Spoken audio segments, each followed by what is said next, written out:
أعوذ بالله من الشيطان الرجيم بسم الله الرحمن الرحيم والصلاة والسلام على سيدنا محمد وعلى آله وأصحابه أجمعين والسلام عليكم ورحمة الله وبركاته. Frères et sœurs, assalamu alaikum wa rahmatullahi wa barakatuh. J'espère que vous allez tous bien. Et le bonjour aux éventuels non-musulmans qui écouteraient cette vidéo. Dans cette présente vidéo, nous allons une fois de plus aborder la question de Tariq Ramadan et de ses hérésies. Je me doute fort bien, frères et sœurs, que cela peut paraître lassant, mais j'estime qu'il est absolument indispensable, qu'il est absolument nécessaire, qu'il est absolument utile de ne pas lâcher la proie tant que cette dernière n'est pas à terre. En effet, à quoi bon faire 1, 2, 10, 100 vidéos et ensuite plus rien? Compte tenu de la faiblesse de nos moyens, compte tenu de la surmédiatisation de cet homme, car il s'agit bien d'une surmédiatisation, nos efforts seront, je pense, et j'en suis même certain, vite oubliés. C'est pourquoi j'estime que non seulement il est absolument nécessaire de continuer, mais bien plus, qu'il faut accentuer la dénonciation.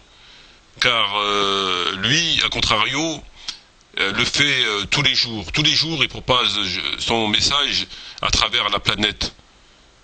Ce par le moyen de ses conférences, ce par sa présence à la télévision, dans les radios, etc. Donc c'est une raison supplémentaire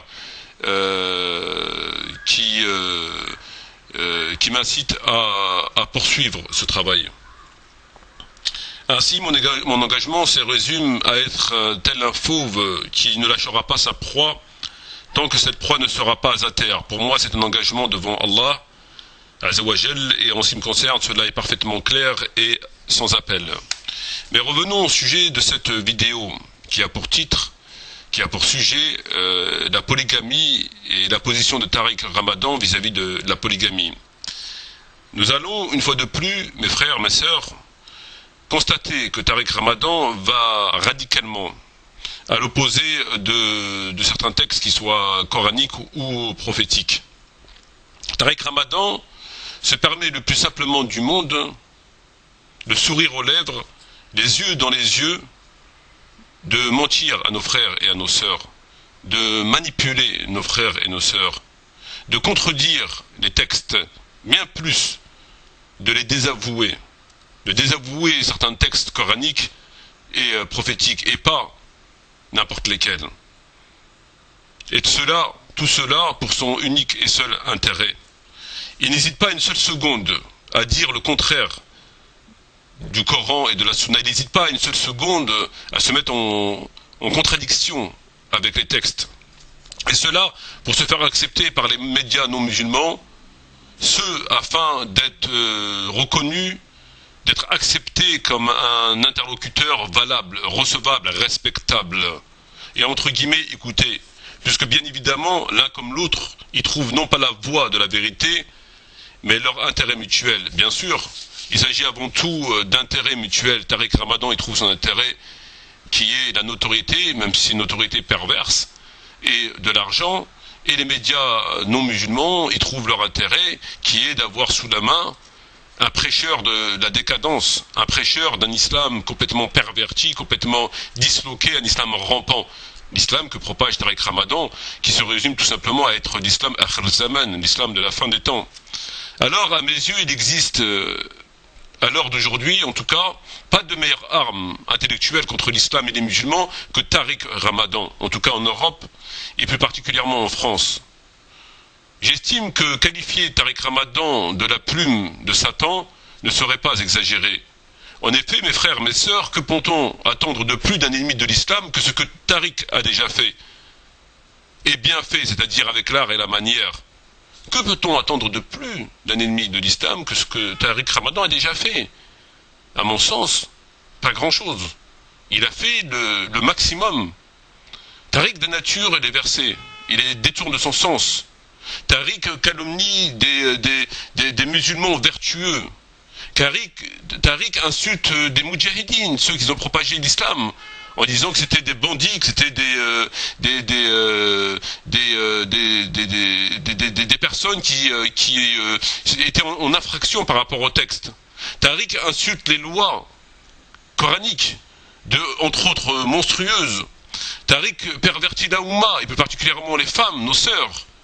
Tariq banalise la perversion, fait primer les lois des hommes sur la loi d'Allah.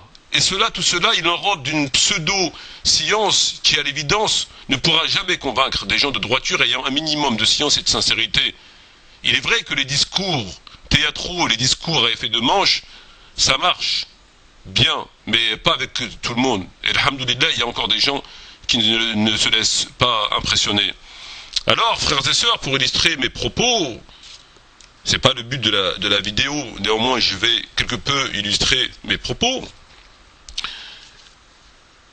Tariq, sur le sujet du verset qui autoriserait l'homme à battre son épouse, a tenté, à travers ses écrits, à travers ses interventions, de le dénaturer, alors que c'est un verset qui est parfaitement clair.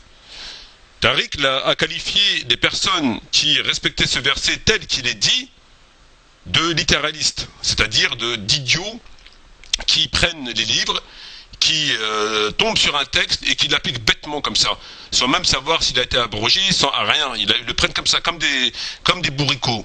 Alors, il insulte par là Tabari, il insulte par là Ibn Kathir, il insulte tous les savants l'ont interprété comme je l'ai dit, c'est-à-dire qu'il s'agit bien de battre.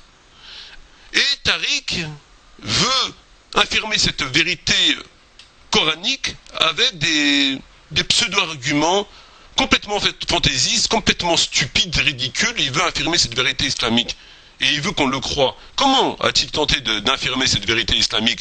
Simplement lorsqu'il nous dit que c'est un verset contextuel, qui a une chronologie, que le prophète n'a jamais tapé son épouse. Par conséquent, il a dit, ce verset, battre son épouse va à l'encontre de l'islam. Ce verset va à l'encontre de l'islam. Comment un verset peut-il aller à l'encontre de l'islam?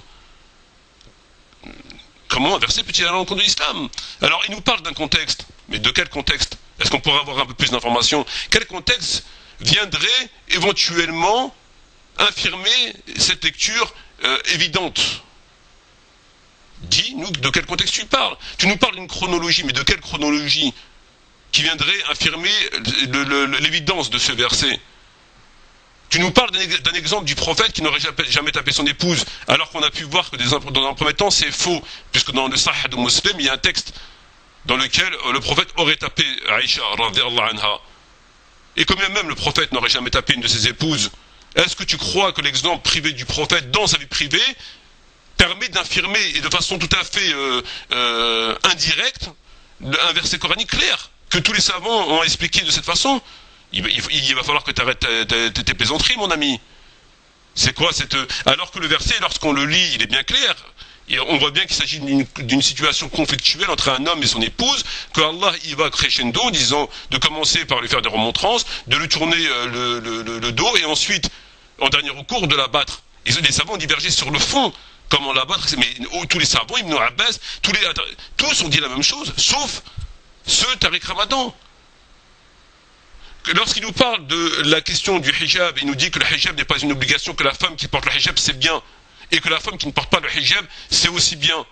Qu'est-ce que ça veut dire? Ça veut dire qu'une femme peut sortir avec le brushing et habillée en mini-jupe, et on doit l'accepter en tant que musulmane?